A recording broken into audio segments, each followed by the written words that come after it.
Hello दोस्तों, कैसे हो आप सब लोग। स्वागत है आप सभी का अपने इस प्यारे से चैनल के ऊपर। तो आज हम करेंगे मिरेकल सीरीज क्लास 11th के डे 24 की शुरुआत। मिरेकल सीरीज के अंदर हम लोग 45 डेज के अंदर आपका पूरा 11th का सिलेबस खत्म करने वाले हैं। अभी हम कर रहे हैं न्यूटन्स लॉज ऑफ मोशन। हमने लॉज के बारे में पढ़ा है, स्टेप बाय स्टेप इन लॉज को कैसे अप्लाई किया जाता है ये पढ़ लिया। डिफरेंट टाइप्स ऑफ फोर्सेस के बारे में पढ़ लिया हमने, फ्रिक्शन, शूडो फोर्स वगैरह के बारे में पढ़ लिया। आज हम देखेंगे कि जो कॉमनली आस्क्ड सिनेरियोज हैं वो कौन से हैं, जो टिपिकल प्रॉब्लम्स आपसे पूछी जाती है वो कौन सी है, राइट। तो सबसे पहले हम पढ़ेंगे कॉन्करेंट फोर्सेस के बारे में एंड इनके इक्विलिब्रियम के बारे में, एंड उसके बाद में हम बात करेंगे कंस्ट्रेंट मोशन के बारे में। काफ़ी मजा आएगा आपको। And then we will talk about more about friction and pseudo forces. इनसे रिलेटेड कुछ डिफरेंट प्रॉब्लम्स हम लोग सॉल्व करेंगे and that's how we will finish this chapter, right. हमारी सीरीज का टारगेट है आपके फिजिक्स का डर दूर करना, क्योंकि एक बार आपका डर दूर हो गया ना तो ही आप बोर्ड्स, नीट, जेईई मेंस, जिस भी एग्जाम की तैयारी कर रहे हो उस एग्जाम को फोड़ सकते हो। तो इस सीरीज को आपको किस एग्जाम के लिए यूज करना है ये आपका डिसीजन है। कंटेंट वाइज आप इसको किसी भी एग्जाम के लिए यूज कर सकते हो, बट मेरा काम है आपका फिजिक्स का डर दूर करना, राइट। चलो शुरुआत करते हैं आज के वीडियो की। तो सबसे पहले अपन बात करेंगे an interesting case of 3 concurrent forces. 3 concurrent forces, concurrent का मतलब है जो एक ही ऑब्जेक्ट के ऊपर लग रहे हो, एक ही पॉइंट के ऊपर वर्क कर रहे हो, क्योंकि अभी अपन पॉइंट ऑब्जेक्ट्स के बारे में बात कर रहे हैं, राइट। तो अगर वो तीनों फोर्सेस एक ही प्लेन के अंदर हो, ध्यान देना यहां पर एक और कंडीशन है, एक ही प्लेन के अंदर होने चाहिए। मतलब आप जब उनको ड्रॉ करोगे तो आपके पेपर के ऊपर ड्रॉ करोगे तीनों फोर्सेस को, आपको उठाने की जरूरत नहीं है किसी भी फोर्स को, राइट। सो 3 कोप्लेनर कॉन्करेंट फोर्सेस जो हैं, अगर वो इक्विलिब्रियम के अंदर हैं, ध्यान देना 3 कोप्लेनर कॉन्करेंट फोर्सेस अगर इक्विलिब्रियम के अंदर हैं, यानी कि उन तीनों फोर्सेस का वेक्टर सम 0 है, तो आप इसको एक बहुत ही सुंदर, बहुत ही प्यारी थ्योरम के द्वारा रिप्रेजेंट कर सकते हो, जिसको अपन बोलते हैं लामीज थ्योरम।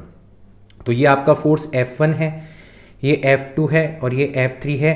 एक ही पॉइंट पर तीनों फोर्सेस वर्क कर रहे हैं और एक ही प्लेन के अंदर है, मतलब हमारे स्क्रीन के ऊपर है, ठीक है।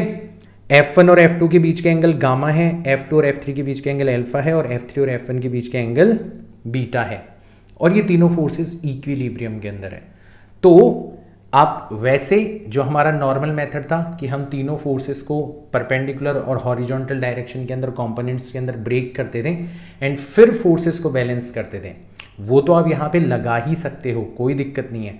उसके अलावा एक और काम आप कर सकते हो। आप क्या कर सकते हो, लामीज थ्योरम यूज कर सकते हो, जिसके अकॉर्डिंग फोर्स और फोर्स के सामने वाला जो एंगल है उसका साइन रेशियो, ये कांस्टेंट हमेशा, ये रेशियो हमेशा कांस्टेंट रहेगा। मतलब F1 को आप साइन ऑफ अल्फा से डिवाइड कर दो, क्योंकि F1 के जस्ट सामने वाला एंगल कौन सा है, अल्फा है।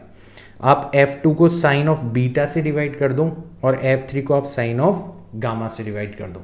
ये रेशियो आपको हमेशा क्या मिलेगा, कांस्टेंट मिलेगा। तो अब इस प्रॉब्लम को सॉल्व करने के 2 तरीके आपके पास में आ गए। पहला, फोर्सेस को हॉरिजॉन्टल और परपेंडिकुलर डायरेक्शन के अंदर कंपोनेंट्स में डिवाइड करना, हॉरिजॉन्टल कंपोनेंट्स को आपस में बैलेंस करना, वर्टिकल कंपोनेंट्स को आपस में बैलेंस करना। और दूसरा तरीका आपके पास में आ गया लामीज थ्योरम, जो कि आप इस स्पेसिफिक केस के अंदर अप्लाई कर सकते हो।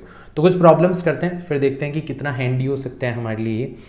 तो हमें कहा गया है 3 फोर्सेस के बारे में, that is P, Q, R, and they are acting on a particle, मतलब एक ही पॉइंट के ऊपर लग रहे हैं इन दी प्लेन, तीनों को प्लेनर है, कंडीशन मैच कर रही है हमारी। Angle between P and Q is 150 degree. तो देखो ये P है और ये Q है, इसके बीच का एंगल 150 डिग्री है।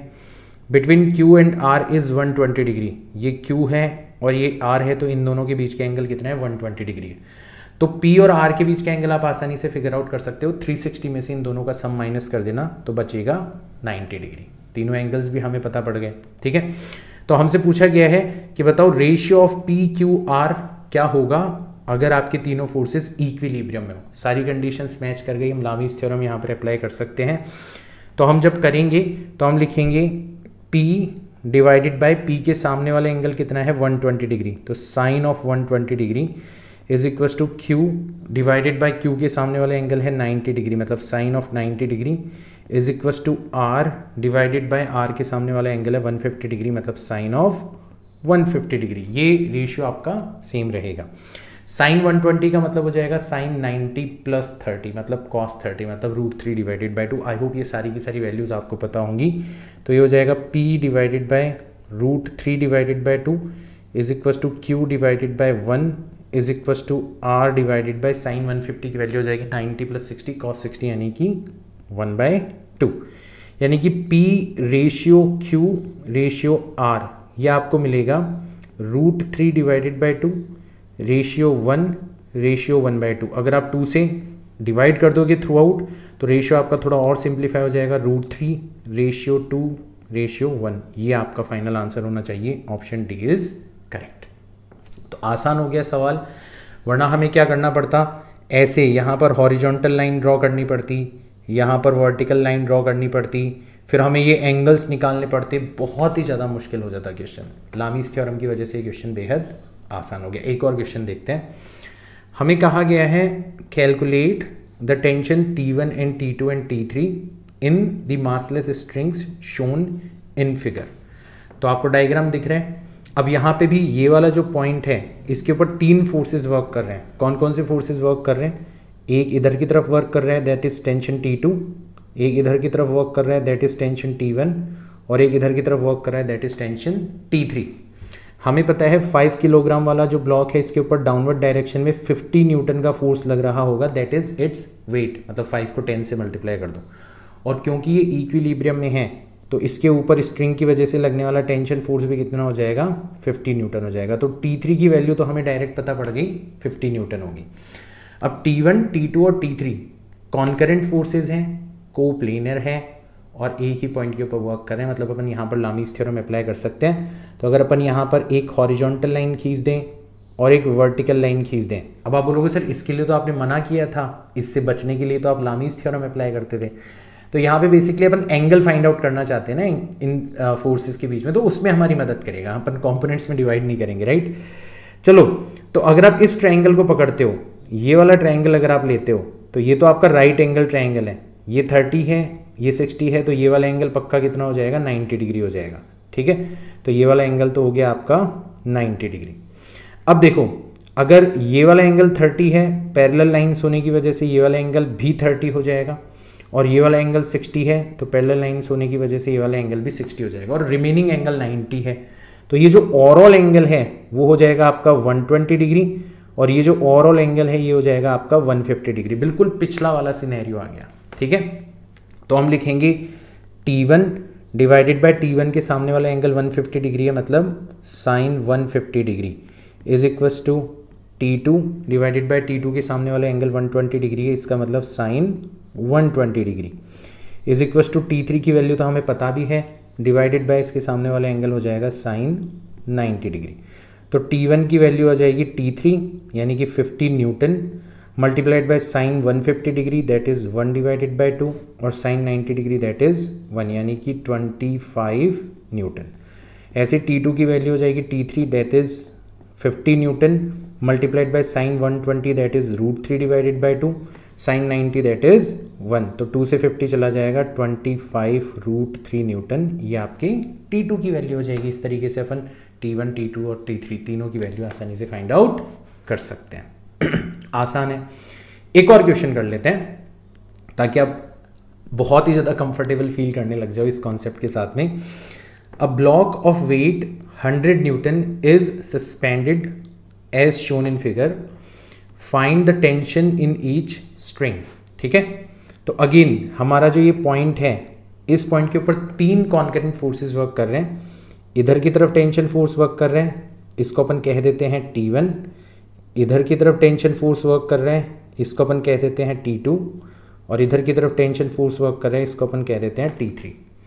ये जो W है इसके ऊपर की तरफ वर्क करेगा T3, string same tension same, और डाउनवर्ड डायरेक्शन में इसका वेट जो कि हमें दे रखा है 100 न्यूटन। तो T3 को जब आप 100 न्यूटन से बैलेंस कराओगे तो T3 की वैल्यू भी 100 न्यूटन आ जाएगी, क्योंकि सिस्टम हमारा इक्विलिब्रियम में हम फोर्सेस को बैलेंस कर सकते हैं। कॉन्करेंट फोर्सेस हैं 3, एक ही पॉइंट के ऊपर वर्क कर रहे हैं, एक ही प्लेन के ऊपर है। लामीज़ थ्योरम आप यहाँ पे अप्लाई कर सकते हो। तो आपको एंगल्स चाहिए होंगे, तो अब एंगल्स निकालने के लिए आप क्या करो, एक वर्टिकल और एक हॉरिजॉन्टल लाइन ड्रॉ कर दो जस्ट एंगल निकालने के लिए। तो अगर ये वाला एंगल 60 है तो ये वाला भी कितना हो जाएगा 60, है ना, और ये वाला एंगल हो जाएगा आपका 30। तो ये जो ओवरऑल एंगल है ये हो जाएगा आपका 120 डिग्री, और ये जो ओवरऑल एंगल है ये हो जाएगा आपका 150 डिग्री। तो आप लिखोगे T1, और ये वाला जो एंगल है वो तो 90 डिग्री आपको दिख ही रहा है, तो T1 divided by sign 90, T1 के सामने वाला एंगल 90 डिग्री है, is equals to T2 divided by sine 120 degree and is equals to T3 divided by सामने वाला एंगल है साइन 150 डिग्री। चलो सॉल्व कर लो। तो T1 की वैल्यू आ जाएगी T3 is nothing but 100 Newton multiplied by sign 90 that is 1 divided by sign 150 that is 1/2 यानी कि 200 न्यूटन। और अगर अपन बात करें T2 की तो ये आ जाएगा T3 that is 100 Newton multiplied by sine 120 that is √3 divided by 2 divided by sign 150 that is 1 divided by 2, 2 से 2 चला गया तो 100√3 न्यूटन ये आपका T2 हो जाना चाहिए। इस तरीके से तीनों फोर्सेस आपस में एक दूसरे को बैलेंस कर लेंगे। So this is the first scenario जो कि बहुत ही ज़्यादा कॉमन है, कहीं ना कहीं किसी ना किसी तरीके से इस सिनेरियो के ऊपर क्वेश्चंस अक्सर आपसे पूछे जाते हैं, और अब मैंने आपको इसको करने का एक आसान तरीका भी बता दिया है। तो अगर एक ही चीज़ को करने के मल्टीपल मेथड्स हों तो काफ़ी ज़्यादा बेनिफिशियल होता है आपके लिए, डिफरेंट एस्पेक्ट्स आपको पता पड़ जाते हैं सेम प्रॉब्लम के। अब अपन चलते हैं हमारे दूसरे काइंड ऑफ सिनेरियो के ऊपर, यानी कि कंस्ट्रेन मोशन के ऊपर। अब कंस्ट्रेन मोशन जो है उसके ऊपर काफ़ी इंटरेस्टिंग क्वेश्चंस पूछे जा सकते हैं। जितने भी पुली और स्ट्रिंग से रिलेटेड क्वेश्चंस हैं वो बेसिकली कंस्ट्रेन मोशन के क्वेश्चंस हैं।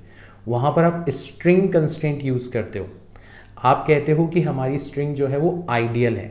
अब आइडियल स्ट्रिंग होने का मतलब क्या हो गया कि एक तो स्ट्रिंग जो है वो मासलेस है, उसकी जो डेंसिटी है वो थ्रू आउट क्या है सेम है, और दूसरा कि आपकी जो स्ट्रिंग है वो इनएक्सटेंसिबल है, मतलब आप चाहो भी तो उसकी लेंथ को एक्सटेंड नहीं कर सकते, मतलब उसकी लेंथ को आप चेंज नहीं कर सकते।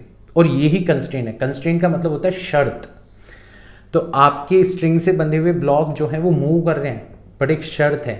शर्त क्या है कि आपकी स्ट्रिंग की जो टोटल लेंथ है वो हमेशा क्या रहनी चाहिए, कांस्टेंट रहनी चाहिए। यही कहलाता है स्ट्रिंग कांस्टेंट, ठीक, कंस्टेंट, स्ट्रिंग कंस्टेंट कहलाता है, ठीक है ना।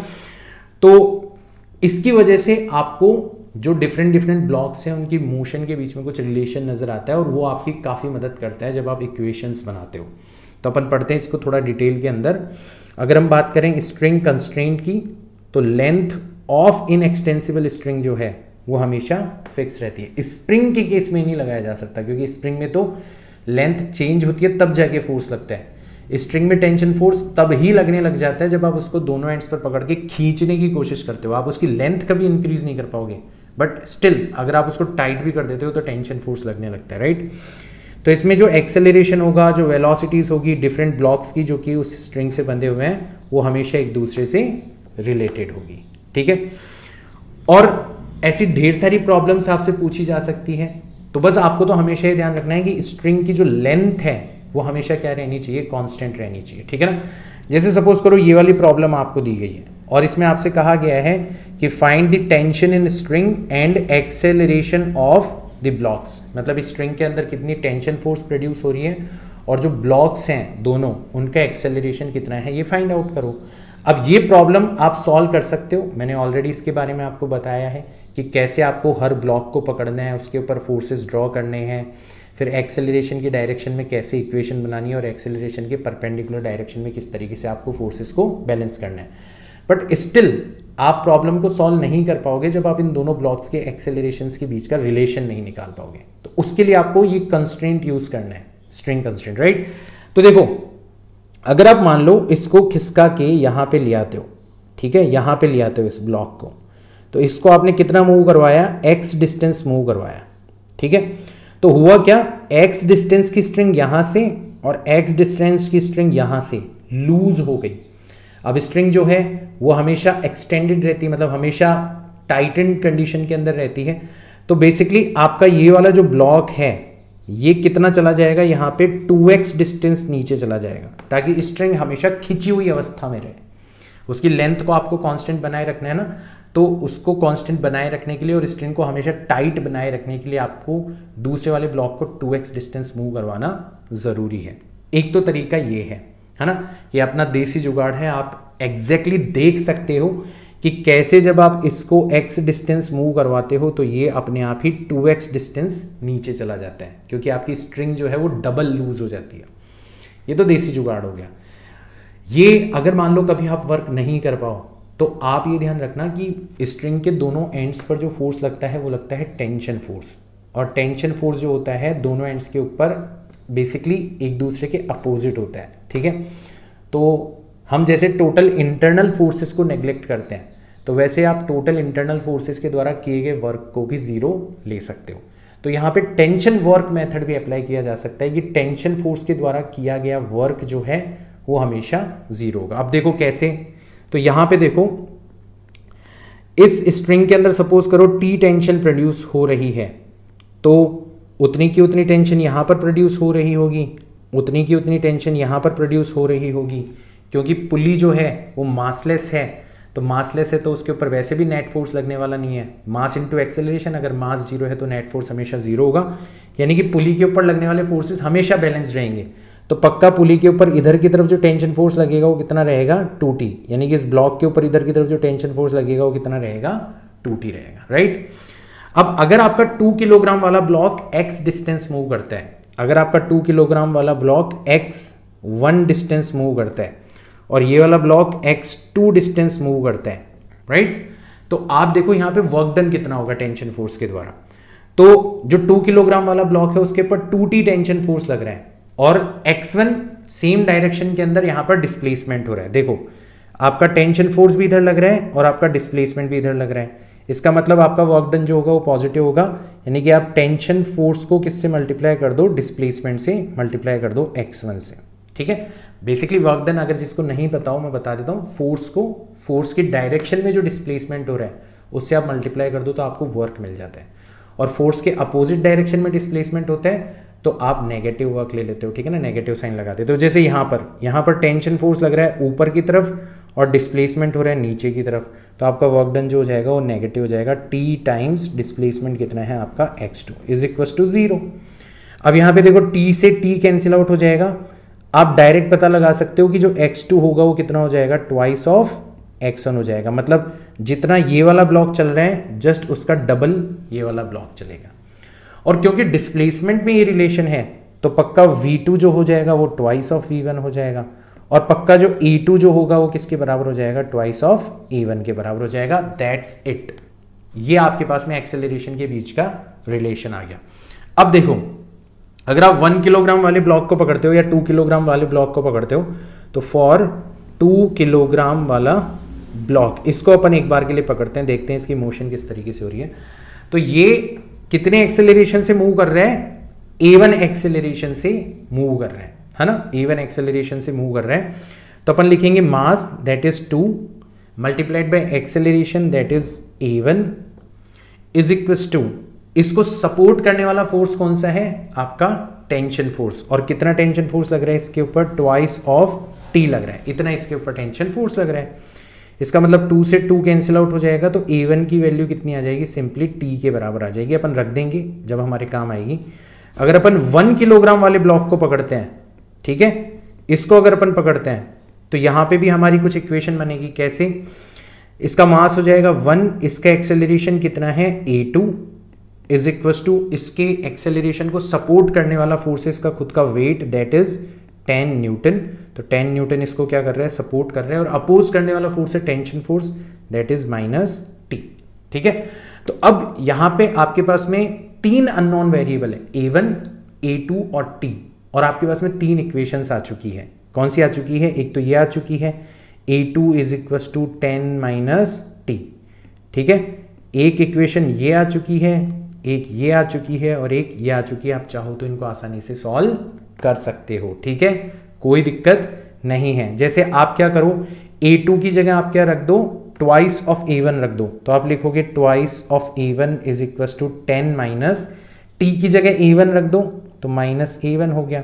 इसका मतलब thrice of a1 is equal to 10 हो जाएगा, तो a1 की वैल्यू आ जाएगी आपकी 10 डिवाइडेड बाय 3, और a1 की जैसे आपको वैल्यू पता पड़ गई तो a2 आ जाएगा आपका 20 डिवाइडेड बाय 3, जस्ट डबल है।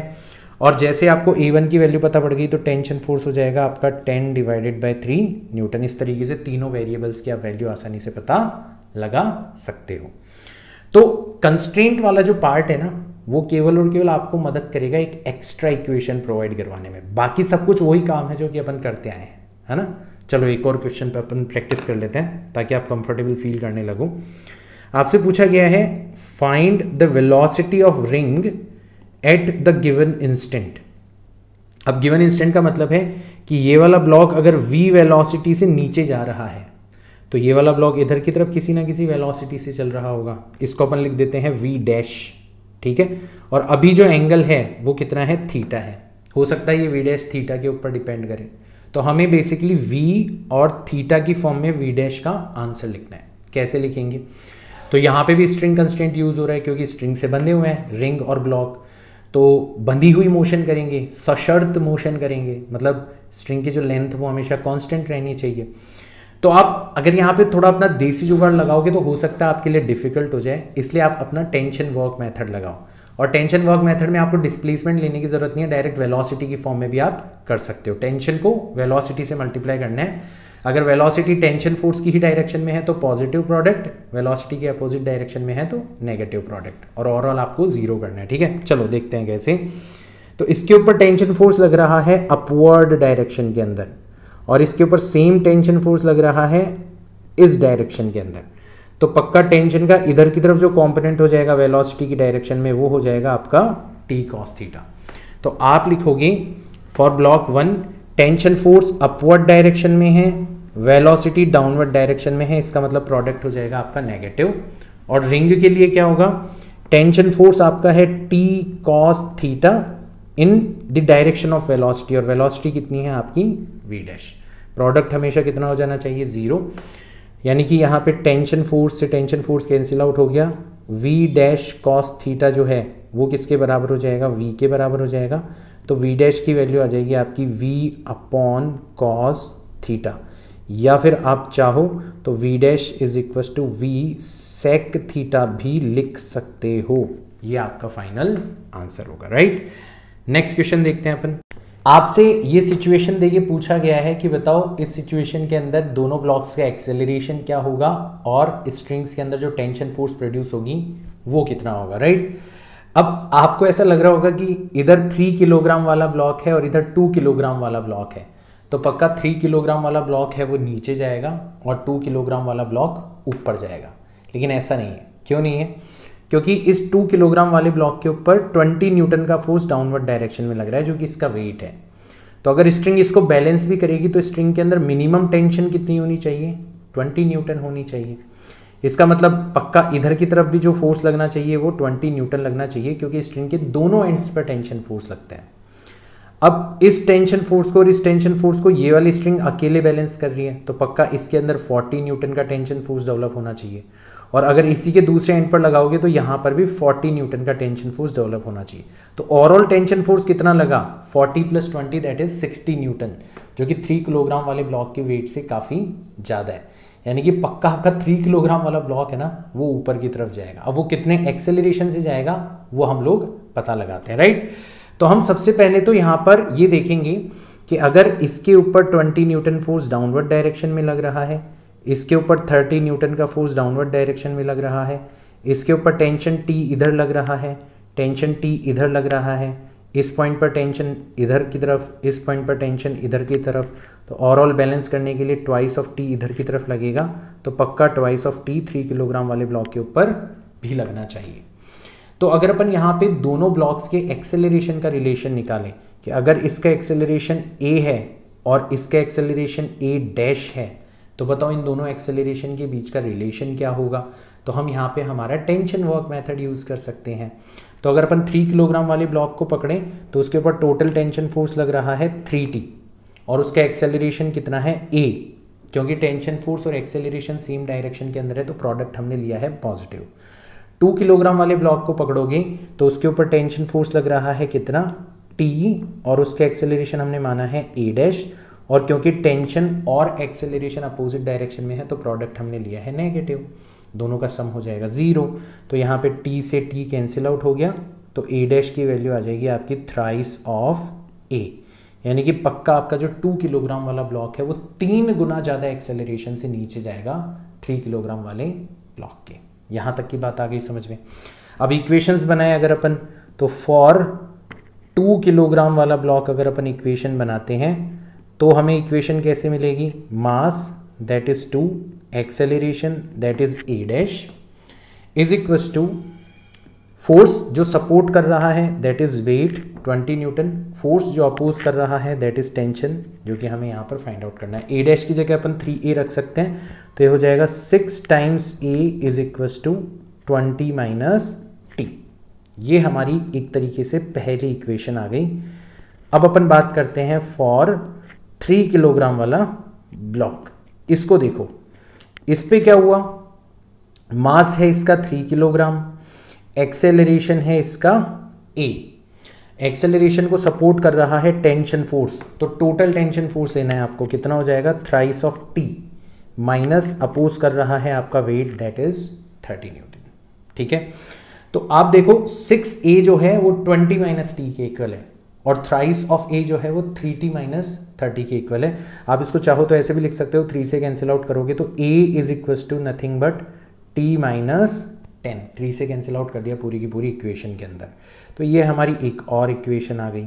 ठीक है, अब देखो अगर आप दोनों इक्वेशंस को ऐड कर दोगे, मतलब ये हमारी इक्वेशन 1 है और ये इक्वेशन 2 है, और इक्वेशन 1 और इक्वेशन 2 को अगर आप ऐड कर दोगे तो टेंशन से टेंशन फोर्स कैंसिल आउट हो जाएगा। 6 + 1 हो जाएगा आपका 7 times a is equal to 20 minus 30 करोगे, सॉरी 20 माइनस 10 करोगे। ठीक है ना, मैंने ऊपर वाली इक्वेशन देख ली, तो बचेगा कितना 10, तो आपके एक्सेलरेशन की वैल्यू आ जाएगी 10 डिवाइडेड बाय 7।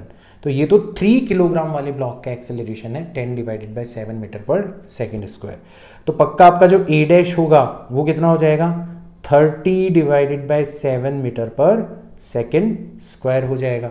और पक्का आपका जो टेंशन फोर्स है वो कितना हो जाना चाहिए a + 10, यानी कि 10 डिवाइडेड बाय 7 + 10, यानी कि 70 + 10 करोगे तो 80 डिवाइडेड बाय 7 न्यूटन। ये आपके स्ट्रिंग के अंदर टेंशन फोर्स प्रोड्यूस हो जाना चाहिए। ये कौन सी वाली स्ट्रिंग है, जो कि 2 किलोग्राम वाले ब्लॉक से बंधी हुई है। जो 3 किलोग्राम वाले ब्लॉक से ऊपर वाली पुली से बंधी हुई है जो स्ट्रिंग, उसके अंदर जस्ट डबल होगी। ठीक है, तो ट्वाइस ऑफ टी कर लेना 160 डिवाइडेड बाय 7। तो ध्यान रखना क्वेश्चन में कौन सी स्ट्रिंग के अंदर टेंशन पूछा गया है, कौन से ब्लॉक का एक्सेलरेशन पूछा गया है, हमने तो इसको पूरा ही सॉल्व कर दिया। राइट, एक और क्वेश्चन देखते हैं। आपसे कहा गया है find tension in string and acceleration of the blocks. Similar question है। सबसे पहले हम देखेंगे कि हाँ यार ए की स्ट्रिंग से बने हुए हैं, स्ट्रिंग कंस्ट्रेंट यहाँ पर यूज किया जा सकता है, मोशन जो होगी वो आपस में रिलेटेड होगी। इसके ऊपर जो फोर्स लग रहा है वो कितना लग रहा है twice of mg downward direction में and tension force t upward direction में। तो ये पक्का tension force t downward direction में भी हो जाना चाहिए। ठीक है, यहाँ तक की बात कम क्लियर हो गई। अब ये अगर t है, ठीक है, और इसको अपन लेते हैं सपोज करो t डिवाइडेड बाय 2 और इसको अपन लेते हैं t डिवाइडेड बाय 2, क्योंकि ओवरऑल हमें टेंशन फोर्स को क्या करना है, बैलेंस करना है। पुली हमेशा मासलेस होती है तो उसके ऊपर नॉर्मली जो नेट फोर्स होता है वो 0 होता है, यानी कि उसके ऊपर लगने वाले फोर्सेस को आप बैलेंस कर सकते हो। तो पक्का स्ट्रिंग के इस एंड पर भी tension force t divided by 2 हो जाएगा और इस एंड पर भी टेंशन फोर्स कितना हो जाएगा t डिवाइडेड बाय 2 हो जाएगा। अब हम यहाँ पे स्ट्रिंग कंस्ट्रेंट अगर यूज करें, ठीक है, तो देखो हम लिखेंगे जो हमारा ब्लॉक है जिसका मास m है, अगर इसका एक्सेलरेशन इधर की तरफ a है और इसका एक्सेलरेशन डाउनवर्ड डायरेक्शन में a डैश है, तो इनके बीच का रिलेशन क्या होगा ये अपन फाइंड आउट करने की कोशिश करते हैं। तो अपन लिखेंगे tension force that is t/2 multiplied by acceleration that is a। और अगर अपन 2m वाले ब्लॉक के लिए लिखें तो इसके लिए लिखेंगे tension force that is t, है ना, and multiplied by acceleration that is a dash, क्योंकि टेंशन और एक्सेलरेशन अपोजिट डायरेक्शन में है तो नेगेटिव होगा प्रोडक्ट, ओवरऑल सम हो जाना चाहिए आपका 0। t से t कैंसिल आउट हो जाएगा, यानी कि a आ जाएगा आपका ट्वाइस ऑफ a डैश। ये चीज़ हमने पता कर ली कि a और a डैश के बीच का रिलेशन क्या होगा।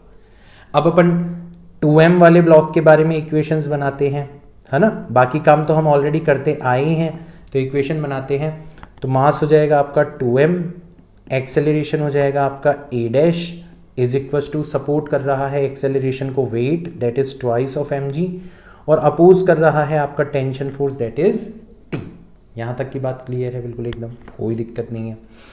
हम चाहें तो a डैश की जगह a डिवाइडेड बाय 2 भी रख सकते हैं, है ना। चलो पहले a डैश निकाल लेंगे, कोई दिक्कत नहीं है। फिर अपन रखते हैं m मास वाला जो ब्लॉक है, इसके लिए इक्वेशन बनाने की कोशिश करते हैं। तो इसके ऊपर देखो कौन कौन से फोर्स लग रहे हैं।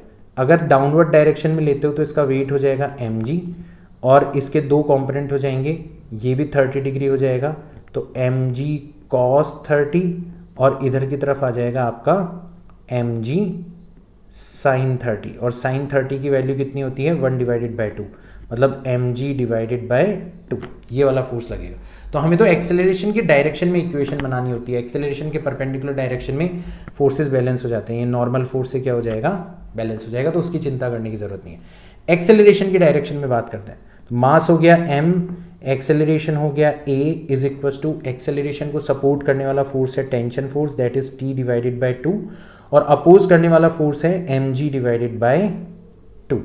ठीक है, a की जगह अपन चाहें तो ट्वाइस ऑफ a डैश लिख सकते हैं, तो हो जाएगा twice of m times a dash is equal to t minus mg divided by 2, और twice of m times a dash की वैल्यू उठा के अपन इस इक्वेशन के अंदर रखेंगे, तो ये हो जाएगा t minus mg divided by 2 is equal to 2mg minus t।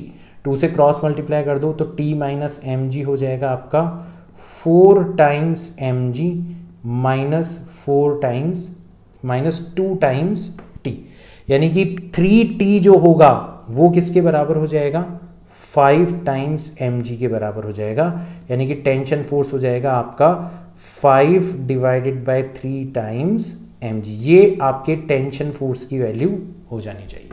And once you have tension force you can easily find out the value of a dash and then value of a। ये चीज आपके लिए homework छोड़ रहा हूं मैं, आप आसानी से इक्वेशंस के अंदर वैल्यूज रख के फाइंड आउट कर सकते हो।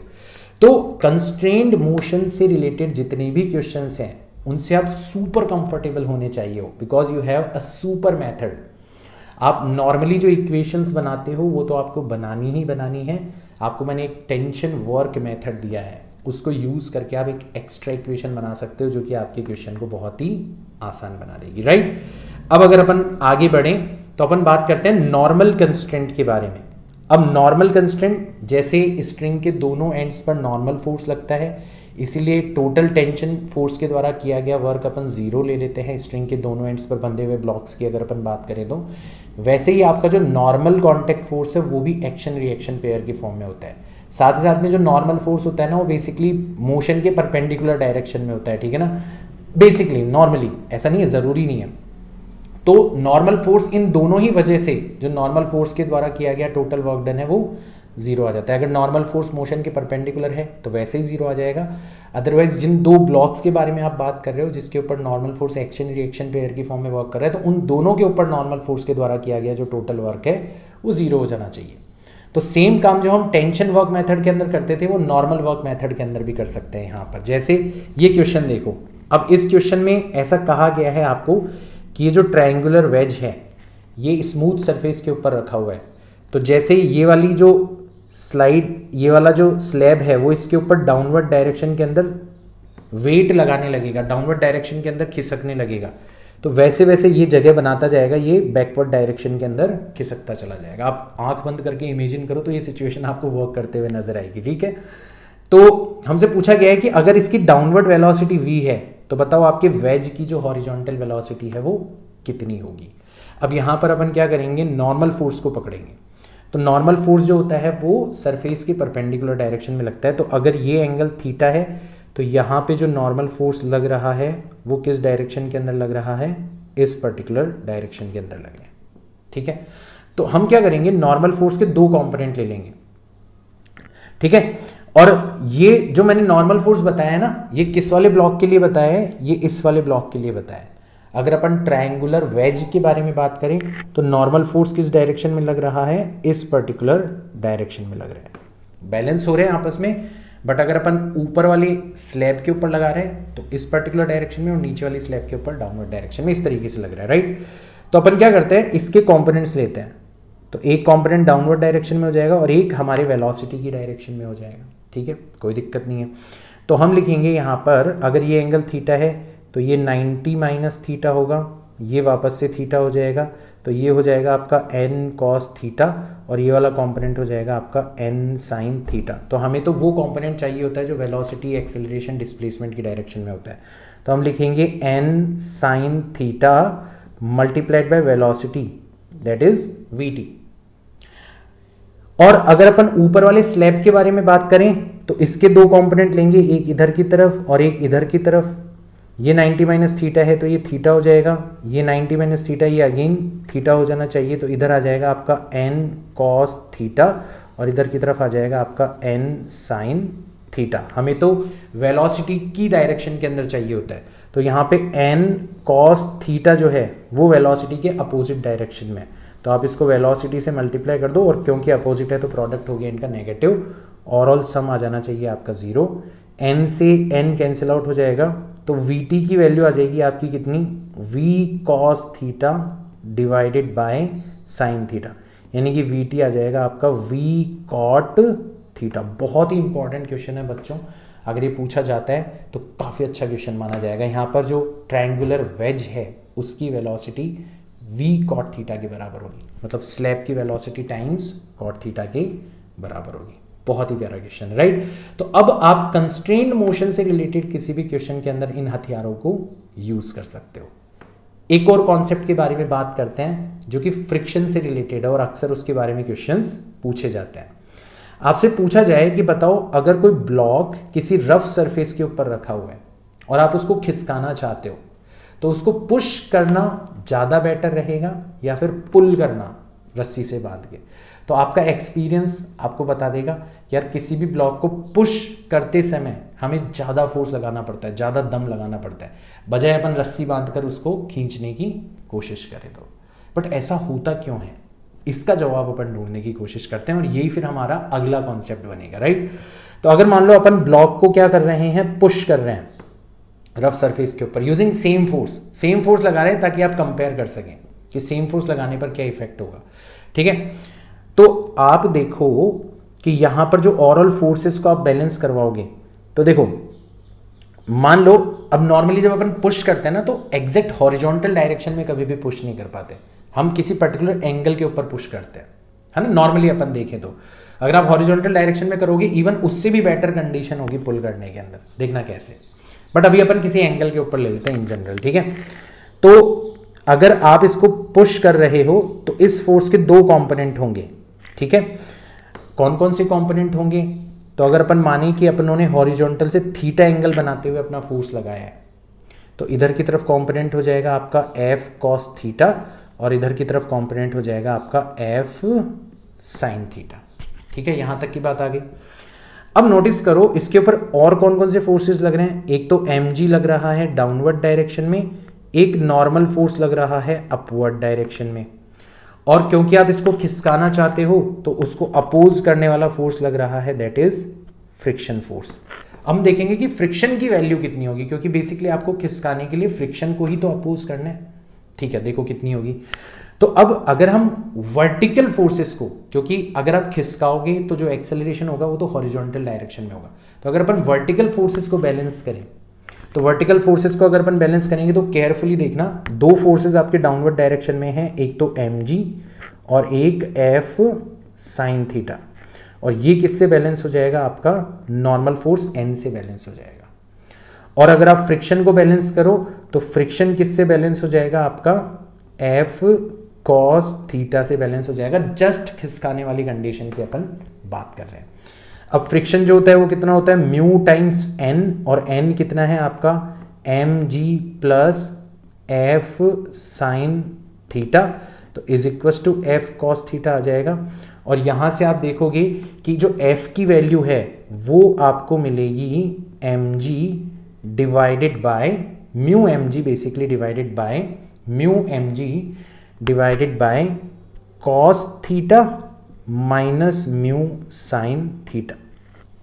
ठीक है। बेसिकली क्या हुआ कि आपने जो फोर्स लगाया उसका भी एक कंपोनेंट डाउनवर्ड डायरेक्शन में चला गया। इसका मतलब आपका जो नॉर्मल फोर्स है वो इफेक्टिवली क्या हो गया, इंक्रीज हो गया। अगर आप हॉरिजॉन्टल डायरेक्शन में फोर्स लगाते तो नॉर्मल फोर्स mg से बैलेंस होता, अब यहाँ पे नॉर्मल फोर्स और ज़्यादा हो गया क्योंकि आपने जो फोर्स लगाया है उसका भी एक कंपोनेंट डाउनवर्ड डायरेक्शन में, उसको भी बैलेंस करना है। नॉर्मल फोर्स बढ़ गया तो हमारा फ्रिक्शन फोर्स भी बढ़ गया, और अगर हमारा फ्रिक्शन फोर्स बढ़ गया तो हमें जो फोर्स लगाना पड़ रहा है खिसकाने के लिए वो भी क्या हो गया, इंक्रीज हो गया।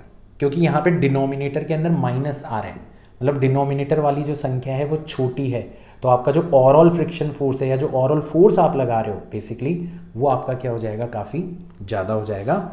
अब अपन इसको कंपेयर करते हैं कि अगर अपन इसको पुल करते तो क्या होता, तो भी अपन फोर्सेस के दो कंपोनेंट लेते हैं। मान लो हॉरिजॉन्टल से अगेन थीटा एंगल बनाते हुए आपने इसको क्या किया है, पुल किया है, तो ये एफ कॉस थीटा इधर की तरफ हो जाएगा, एफ साइन थीटा इधर की तरफ हो जाएगा, नॉर्मल फोर्स भी इधर की तरफ है, mg डाउनवर्ड डायरेक्शन के अंदर लग रहा है और फ्रिक्शन लग रहा है आपका मोशन के अपोजिट डायरेक्शन में। आप अगर बैलेंस कराओगे वर्टिकल फोर्सेस को तो आप लिखोगे n plus F sine theta, ये किससे बैलेंस हो जाना चाहिए, mg से बैलेंस हो जाना चाहिए। तो n की वैल्यू आ जाएगी आपकी mg minus F sine theta, और फ्रिक्शन को बैलेंस कराओगे तो किससे बैलेंस हो रहा है, एफ कॉस थीटा से बैलेंस हो रहा है, जैसे पहले हो रहा था, राइट। बट अब की बार यहाँ पे क्योंकि नॉर्मल फोर्स में mg माइनस आ रहा है, मतलब नॉर्मल फोर्स अब की बार कम है, तो फ्रिक्शन भी अब की बार कम होगा। फ्रिक्शन हो जाएगा आपका म्यू टाइम्स n, यानी कि mu times mg minus mu times F sine theta is equal to F cos theta. तो अब की बार f की वैल्यू आ जाएगी आपकी mu mg divided by mu sine theta plus cos theta, मतलब डिनोमिनेटर में प्लस आ रहा है, डिनोमिनेटर वाली संख्या ज़्यादा है तो पक्का हमारा जो ओवरऑल फोर्स है वो कम होगा। तो ये तो हमें पता पड़ गया कि अगर आप किसी ब्लॉक को पुश कर रहे हो उसके कंपैरिजन में ब्लॉक को पुल करना जो है वो ज़्यादा आसान रहेगा। बट कितना अच्छा हो अगर हम ये पता लगा लें कि कब हमें मिनिमम फोर्स लगाना पड़ेगा। इवन पुल करने की कंडीशन में भी हम अलग अलग एंगल पर पुल कर सकते हैं। देख रहे हो ना, आपका जो फोर्स आपको लगाना पड़ रहा है वो एंगल के ऊपर डिपेंड कर रहा है, अलग अलग एंगल के ऊपर अलग अलग फोर्स आपको लगाना पड़ रहा है। तो ये तो क्लियर हो गया कि पुश के कंपैरिजन में पुल करना ज़्यादा आसान है, बट पुल भी अगर अलग अलग एंगल पर किया जा रहा है तो कौन सा एंगल हमारा ऑप्टिमम होगा, कौन से एंगल की कंडीशन में हमें मिनिमम फोर्स लगाना पड़ेगा, ये और भी अच्छा हो जाएगा क्वेश्चन, राइट। तो हम इसी को पकड़ते हैं और यहीं से अपन कंटिन्यू करते हैं आगे, राइट। तो हमें पूछा गया है what minimum force would be required to move a block, है ना। तो अगेन मैं यहाँ पे कंपोनेंट्स वगैरह शो नहीं कर रहा, आप पिछले डायग्राम से उठा सकते हो, मैं यहीं से उठा लेता हूँ डायग्राम। तो ये डायग्राम अपन यहाँ से उठा लेते हैं और इसको अपन ले चलते हैं इधर की तरफ, ठीक है। बाद में जब आप नोट्स वगैरह देखोगे तो आपको याद रहेगा। और हमारा ओवरऑल जो रिजल्ट आया था वो कितना आया था कि हमें जो फोर्स लगाना पड़ रहा है वो है mu M G divided by mu sine theta plus cos theta. अब ऑलरेडी अपन ऐसे क्वेश्चन कर चुके हैं कि हमारा जो फोर्स है वो मिनिमम कब होगा, जब हमारा mu sine theta plus cos theta ये क्या हो जाए, मैक्सिमम हो जाए, डिनोमिनेटर जो है वो मैक्सिमम हो जाए। और mu sine theta plus cos theta जो है वो मैक्सिमम कब होता है या उसकी मैक्सिमम वैल्यू कितनी होती है, कोफिशिएंट्स का स्क्वायर करके ऐड कर दो, होल रूट ले लो, तो ये हो जाएगी आपकी म्यू स्क्वायर प्लस 1। तो आपके फोर्स की जो मिनिमम वैल्यू है वो क्या हो जाएगी, mu M G divided by root of mu square plus 1। ये मिनिमम फोर्स होगा जो कि आपको अप्लाई करना पड़ेगा अगर आप किसी ब्लॉक को जस्ट स्लाइड करवाना चाहते हो। बच्चों ये इतना इंपॉर्टेंट है क्वेश्चन कि इसके ऊपर बहुत ज़्यादा चांसेस हैं। ये जो सिनेरियो मैंने आपको बताया ना, आपको डायरेक्ट वैल्यू दे दी जाएगी कि एक ब्लॉक के ऊपर आप 100 न्यूटन का या ब्लॉक का मास दे दिया जाएगा आपको, ठीक है ना, और आपसे पूछा जाएगा कि फ्रिक्शन कोफिशिएंट दे दिया जाएगा, आपसे पूछा जाएगा कि बताओ उसको जस्ट स्लाइड करने के लिए जो मिनिमम फोर्स लगाना पड़ेगा वो कितना होगा। आप डायरेक्ट अब इसको फॉर्मूला के तौर पर भी याद कर सकते हो, कोई दिक्कत नहीं है, फॉर्मूला के तौर पर भी आप याद करोगे तो आपका काम चल जाएगा। यहां तक की बात आ गई समझ में आपको। इवन आप एंगल तक भी निकाल सकते हो, एंगल भी निकाल सकते हो कि आपका एंगल कितना होगा। और वो कैसे निकालोगे कि आपका जो ये mu sine theta plus cos theta, ये मैक्सिमम कितना होता है ये तो हमें पता पड़ गया। ये मैक्सिमम कब होता है?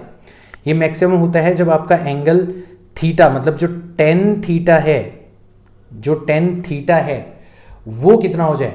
तो आप क्या करो, जैसे आप मैक्सिमम मिनिमा का कॉन्सेप्ट लगाते हो ना, वैसे आप डिफरेंशिएशन कर दो। तो म्यू टाइम्स साइन थीटा का डिफरेंशिएशन आएगा cos theta, plus cos theta का डिफरेंशिएशन आएगा माइनस साइन थीटा। उसको जीरो के इक्वल रखो, तो जो साइन थीटा है वो म्यू कॉस थीटा के इक्वल हो जाएगा, यानी कि साइन अपॉन कॉस जो है वो म्यू के इक्वल हो जाएगा। यानी कि टेन थीटा आपका किसके इक्वल हो जाएगा? म्यू के इक्वल हो जाएगा। तो थीटा आ जाएगा आपका टेन इनवर्स म्यू। अब याद आ रहा है ये वाला एंगल कौन सा हुआ करता था? Tan inverse mu. ये हुआ करता था हमारा एंगल ऑफ फ्रिक्शन। यानी कि अगर आप एंगल ऑफ फ्रिक्शन के ऊपर इतना फोर्स लगाते हो तो ब्लॉक को खिसकाना बेहद आसान हो जाएगा। आप आसानी से ब्लॉक को मिनिमम फोर्स लगाते हुए क्या कर सकते हो? स्लाइड करवा सकते हो। So this is very important बच्चों, बहुत ही ज़्यादा इंपॉर्टेंट है, इसको आपको ध्यान में रखना है।